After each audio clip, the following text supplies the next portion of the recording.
الحمد للہ رب العالمین والصلاة والسلام علی رسول الکریم اما بعد۔ محترم ناظرین و سامعین، اللہ رب العالمین نے تجارت کو حلال قرار دیا ہے اور سود کو اللہ رب العالمین نے حرام قرار دیا ہے۔ اب ایک مومن بندہ جو واقعی معنوں میں اللہ اور اس کے رسول پر ایمان رکھتا ہے، وہ شخص کبھی بھی سود کے اندر پڑ نہیں سکتا اور کبھی بھی سود کو یہ نہیں کہہ سکتا کہ اس میں فائدہ ہے، اور ایک انسان کو سود کا کاروبار کرنا چاہیے، کیونکہ اس کی یہ ذمہ داری بنتی ہے کہ اللہ اور اس کے رسول نے جن چیزوں کو حرام قرار دیا ہے بظاہر ان میں جتنے بھی فوائد ہوں، اب اللہ اور اس کے رسول پر ایمان لانے کی وجہ سے ہم ان تمام چیزوں کو ترک کر دیں گے۔ جیسا کہ صحابہ کرام کی زندگیوں میں دیکھیے، اللہ اور اس کے رسول نے جن چیزوں سے بھی منع کیا، اب ان چیزوں سے وہ رک جایا کرتے تھے۔ وہ نہیں دیکھا کرتے تھے کہ اگر ہم ان تمام چیزوں کو چھوڑ دیں گے تو ہمارا کتنا بڑا نقصان ہو جائے گا۔ شراب کے معاملے ہی کو لے لیجئے کہ جب اللہ رب العالمین نے شراب کو حرام قرار دیا تو صحابہ کرام نے جو برتنوں میں اپنے شراب رکھے ہوئے تھے ان تمام برتنوں کو اڈیل دیا، اور ایسا لگا کہ گویا کہ مدینہ کی گلیوں میں سیلاب آ گیا ہو۔ تو میرے بھائیوں، ان تمام صحابہ کرام نے اللہ کے حکم پر اپنے رکھے ہوئے شراب مٹکوں کو اڈیل دیا۔ وہ یہ نہیں دیکھے کہ کتنی بڑی تعداد میں شراب کو ہم نے جمع کر کے رکھا ہے۔ یہی ہماری بھی فکر ہونی چاہیے، ہماری بھی یہی سوچ ہونی چاہیے کہ اللہ اور اس کے رسول کا حکم آ جائے، اب ہم ان چیزوں پر عمل کریں۔ اب یہ نہ دیکھیں کہ اگر اللہ رب العالمین نے سود سے روکا ہے تو سود کی وجہ سے، چھوڑنے کی وجہ سے کہیں ہمیں نقصان تو نہیں ہو رہا ہے، بس اللہ اور اس کے رسول نے منع کیا ہے، اب ہمیں رک جانا ہے۔ ایک پکے اور سچے مومن کی یہی نشانی ہوتی ہے۔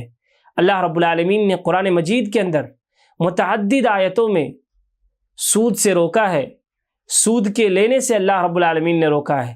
میرے بھائیو، اللہ رب العالمین نے ایک جگہ ارشاد فرمایا، الذین یاکلون الربا لا یقومون الا کما یقوم الذی یتخبطہ الشیطان من المس ذلک بانہم قالوا انما البیع مثل الربا واحل اللہ البیع وحرم الربا۔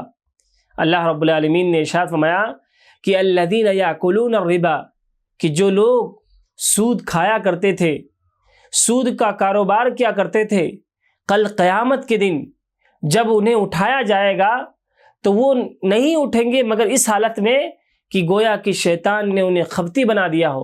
وہ مدہوش ہوں گے، انہیں ہوش نہیں ہوگا، وہ گویا کہ اس حالت میں ہوں گے کہ شیطان نے انہیں خبتی بنا دیا ہو۔ اور یہ کس وجہ سے؟ یہ اس وجہ سے کہ ذالک بانہم قالوا انما البیع مثل الربا۔ اللہ رب العالمین نے وجہ بیان کی کہ وہ یہ اس وجہ سے کہ وہ لوگ یہ کہا کرتے تھے کہ یہ سود بھی تو تجارت ہی کی طرح ہے، حالانکہ اللہ رب العالمین نے ارشاد فرمایا وَأَحَلَّ اللَّهُ الْبَيْعَ وَحَرَّمَ الرِّبَا۔ اللہ رب العالمین نے تجارت کو حلال قرار دیا ہے اور سود کو حرام قرار دیا ہے۔ اب ایک مومن کی فکر یہ ہوتی ہے کہ وہ یہ دیکھتا ہے کہ اللہ رب العالمین نے تجارت کو حلال قرار دیا ہے، سود کو حرام قرار دیا ہے، اب بظاہر اس میں جتنا بھی فائدہ ہو ہم اس میں نہیں پڑ سکتے۔ اگر ایک انسان کے اندر یہ کیفیت پیدا نہیں ہوتی ہے تو اسے اپنے ایمان کا جائزہ لینا چاہیے۔ اسی طریقے سے میرے بھائیوں، اللہ رب العالمین نے سود پر جو وعید سنائی ہے، وہ وعید اللہ رب العالمین نے دیگر گناہوں پر نہیں سنائی۔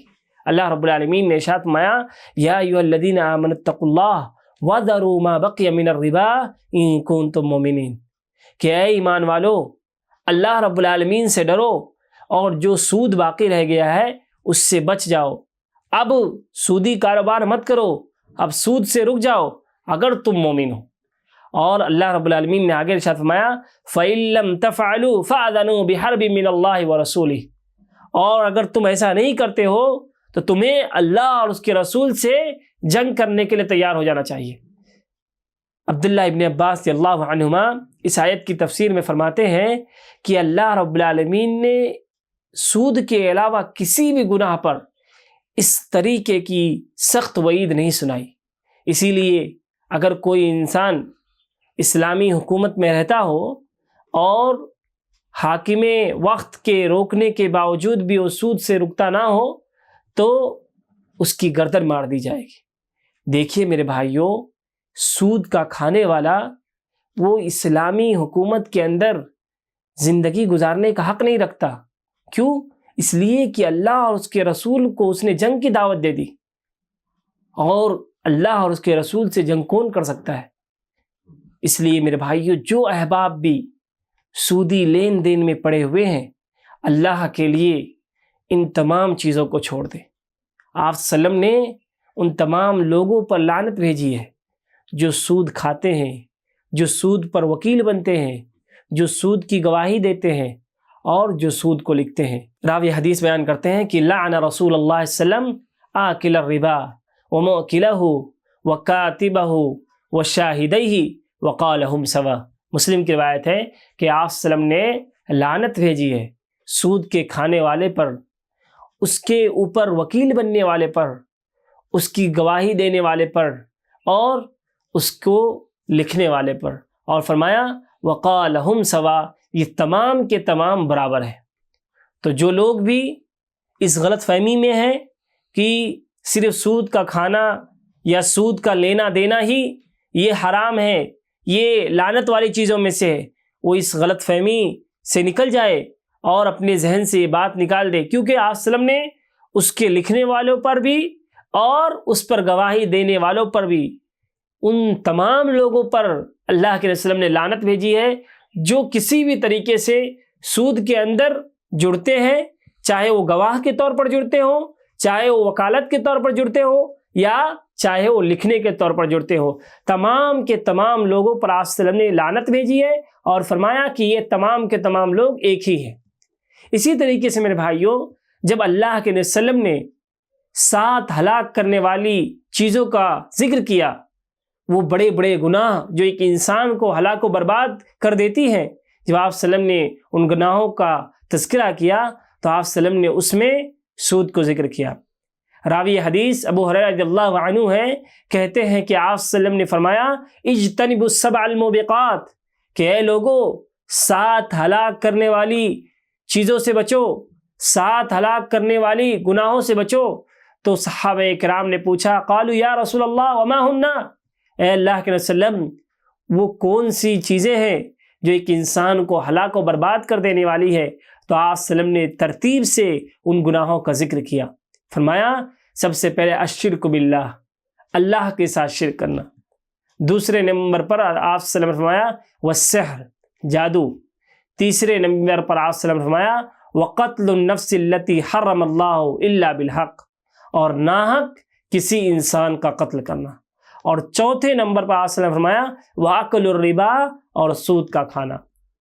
یعنی دیکھیے کہ جب آپ صلی اللہ علیہ وسلم ہلاک کرنے والی چیزوں کا ذکر کر رہے ہیں تو چوتھے نمبر پر سود کو ذکر کر رہے ہیں، اور اس کے بعد آپ صلی اللہ علیہ وسلم نے فرمایا وَأَكُلُ مَالَ الْيَتِيمِ، یتیم کے مال کو کھانا یہ ہلاک و برباد کرنے والی چیزوں میں سے ہے۔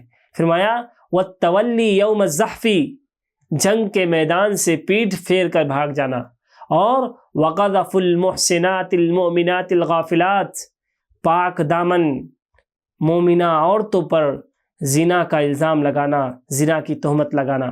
یہ 7 ایسی چیزیں ہیں، یہ 7 ایسے گناہ ہیں کہ ایک انسان اگر اس میں ملوث ہوتا ہے تو وہ ہلاک و برباد ہو جائے گا۔ اس لیے میرے بھائیوں، ہم بحیثیت ایمان والے، ہماری یہ ذمہ داری بنتی ہے کہ اگر ہم سود کے کسی بھی درجے میں پڑے ہوں، چاہے ہمارا تعلق اس کے لکھنے والوں میں سے ہو، گواہی دینے والوں میں سے ہو، یا وکالت کرنے والوں میں سے ہو، یا کھانے والوں میں سے ہو، ہم ان تمام چیزوں سے بچ جائیں۔ اللہ رب العالمین ہم تمام لوگوں کو کہنے اور سننے سے زیادہ اس پر عمل کرنے کی توفیق عطا فرمائے۔ اسی طریقے سے رب العالمین سود جیسی عظیم ہلاک کرنے والی چیز سے اللہ رب العالمین ہم تمام لوگوں کو بچائے، آمین۔ وآخر دعوانا الحمد للہ رب العالمین۔